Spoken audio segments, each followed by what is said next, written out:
ఎవరైతే గాయపడ్డారో వాళ్ళ మీద కేసులు పెట్టే కార్యక్రమం చేస్తున్నారు. వేల్పుల రాము మీద, రామలింగారెడ్డి మీద ఎస్సీ ఎస్టీ కేసు పెట్టారండి. నిన్న చావు బతుకుల మధ్యన ఉన్నటువంటి ఆ వ్యక్తి మీద, వైఎస్ఆర్ కాంగ్రెస్ పార్టీ నాయకుడైనటువంటి వ్యక్తి మీద కేసు పెట్టారు. అంటే మమ్మల్ని కొట్టిన తర్వాత మా మీదే కేసులు పెట్టేటటువంటి కార్యక్రమం పోలీస్ యంత్రాంగం చేస్తున్నది. ఇక్కడ ఒక విచిత్రమైన విషయం చెప్తా. నిన్న ఒక డిఎస్పీ గారు నేను కూడా చూసా, సతీష్ రెడ్డి గారు వెళ్ళి అడుగుతూ ఉన్నాడు, ఏమండి మీరు దీని మీద యాక్షన్ తీసుకోరా అని. సతీష్ రెడ్డి గారు అదేవిధంగా ఎంపీ గారు వెళ్ళి అడిగితే ఆయన ఏం చెప్తాడని నాకు అర్థం కాలేదు. మేము యాక్షన్ తీసుకుంటామండి, ఎఫ్ఐఆర్ ప్రకారం చేస్తామని అనొచ్చు కదా. ఇంతకుముందు ప్రభుత్వం కన్నా కూడా మెరుగైన శాంతి భద్రతలు ఇస్తాం. ఆ మాట ఏంటి? ఇంతకుముందు ప్రభుత్వ సంగతి మీకెందుకు అంటే, are you politician? DSP is acting like a politician. అంతకుముందు ప్రభుత్వం కన్నా కూడా ఇప్పుడు మెరుగైనటువంటి లా అండ్ ఆర్డర్ని మేము మెయింటైన్ చేస్తామని పొలిటికల్ మాటలు మాట్లాడే స్థాయికి కాకి బట్టలు వేసుకున్నటువంటి పోలీసు అధికారులు ఎందుకు దిగజారిపోయారని నేను ఇక్కడ ప్రశ్నించదలుచుకున్నా. అంతేకాదు, కోయా ప్రవీణ్ కర్నూలు డిఐజీ గారు ఆయన ఏం మాట్లాడతాడండి,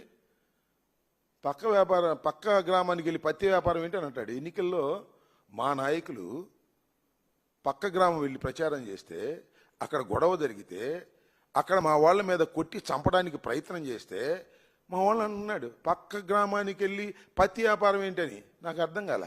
వైఎస్ఆర్ కాంగ్రెస్ పార్టీకి సంబంధించినటువంటి నాయకులు ఎన్నికలు జరుగుతున్నప్పుడు ఆ గ్రామానికి వెళ్ళి ప్రచారం చేస్తే తప్పెలా అవుతుందని అడుగుతా ఉన్నా. Who are you to question that? మీరు అక్కడ రక్షణ ఇవ్వాల్సినటువంటి బాధ్యత ఉంది, లా అండ్ ఆర్డర్ని కాపాడవలసినటువంటి బాధ్యత ఉంది. ఏం మాట్లాడతాడండి, పక్క గ్రామానికి వెళ్ళి పత్తి వ్యాపారం చేస్తే ఇలాంటి సంఘటనలే జరుగుతాయి. ఒకటి.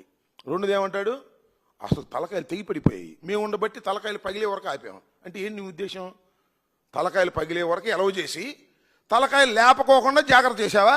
ఇదేనా ఒక ఐపీఎస్ ఆఫీసర్ మాట్లాడవలసినటువంటి పని? ఇలాంటి తప్పుడు మాటలు మాట్లాడి చంద్రబాబు సంఖ కింద చేరి ఈ కోయా ప్రవీణ్ అనేటువంటి డిఐజీ ఐపీఎస్ ఆఫీసర్ ప్రవర్తిస్తూ ఉంటే ఇంకా లా అండ్ ఆర్డర్ ఏముంటుంది? మొత్తం పులివెందుల్లో తెలుగుదేశం పార్టీని గెలిపించి వైఎస్ఆర్ కాంగ్రెస్ పార్టీని ఓడించడానికి పోలీసులే బాధ్యత తీసుకున్నట్టుగా కనిపించడం లేదా అని అడుగుతా ఉన్నా. అయ్యా కొయ్య ప్రవీణ్ గారు, మీరు కాకి బట్టలు వేసుకొని చంద్రబాబు కాళ్ళ పూజ చేయడానికి కాదు మీరున్నది. మీరు లా అండ్ ఆర్డర్ కాపాడటానికి, ఇలాంటి సంఘటనలు జరిగినప్పుడు తక్షణమే రియాక్ట్ కావడానికి మీకు ఆ హక్కులు ఉన్నాయి. మీరు అలా కారు. చంద్రబాబు నాయుడు గారు మోచేత నీళ్లు తాగేటటువంటి పరిస్థితికి మీరు దిగజారిపోయారు. మా వాళ్ళ మీద కేసులు పెట్టారు, దెబ్బలు తగిన వాళ్ళ మీద.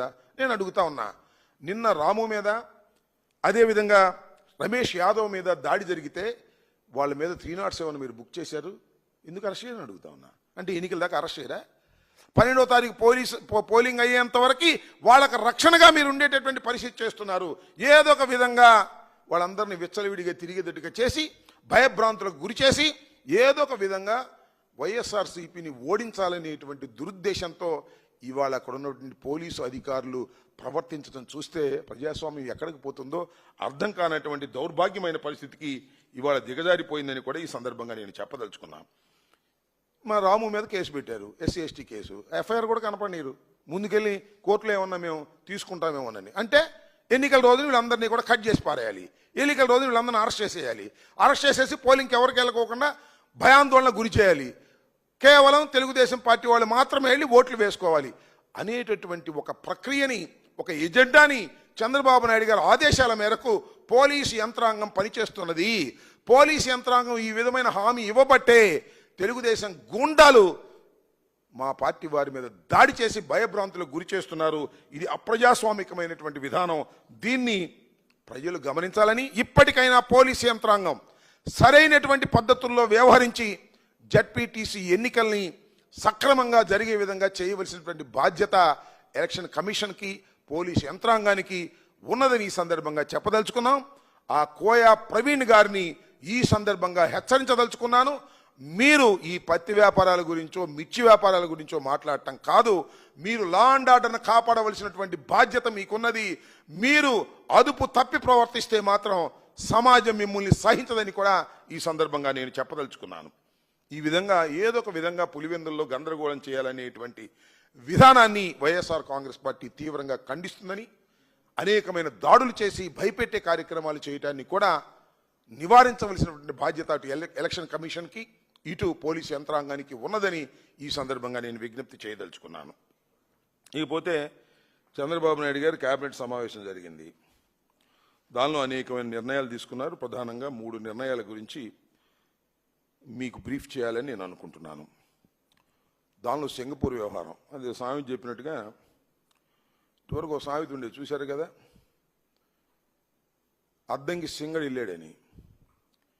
ఇప్పుడు ఆ సామెత కొద్దిగా మారింది, అద్దంకి సింగపూర్ వెళ్ళాడని ఆ సామెతగా ఉంది.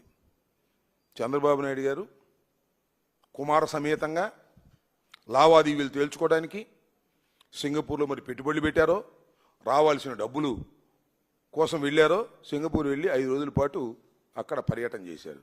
ఏమి సాధించారు మీరు? అక్కడికి వెళ్ళి మళ్ళీ సింగర్లాగానే తిరిగి వచ్చారు. తిరిగి వచ్చిన తర్వాత పాపం ఎంత శోకతప్త హృదయంతో ఉన్నారో అర్థమవుతుంది. నిన్న చాలా బాధపడతాడు.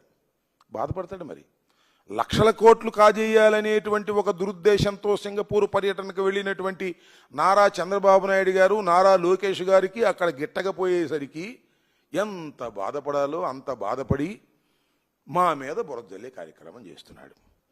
అసలు ఒక చిన్న విషయం అండి, చంద్రబాబు నాయుడు గారిని అడుగుతున్నా, లోకేష్ గారిని అడుగుతా ఉన్నా, రాష్ట్ర ప్రజలను కూడా ఆలోచించమని ఈ సందర్భంగా నేను చెప్పదలుచుకున్నా. సింగపూర్ ప్రభుత్వానికి ఏమి సంబంధం? అసలు సింగపూర్ ప్రభుత్వానికి సంబంధమే లేదు.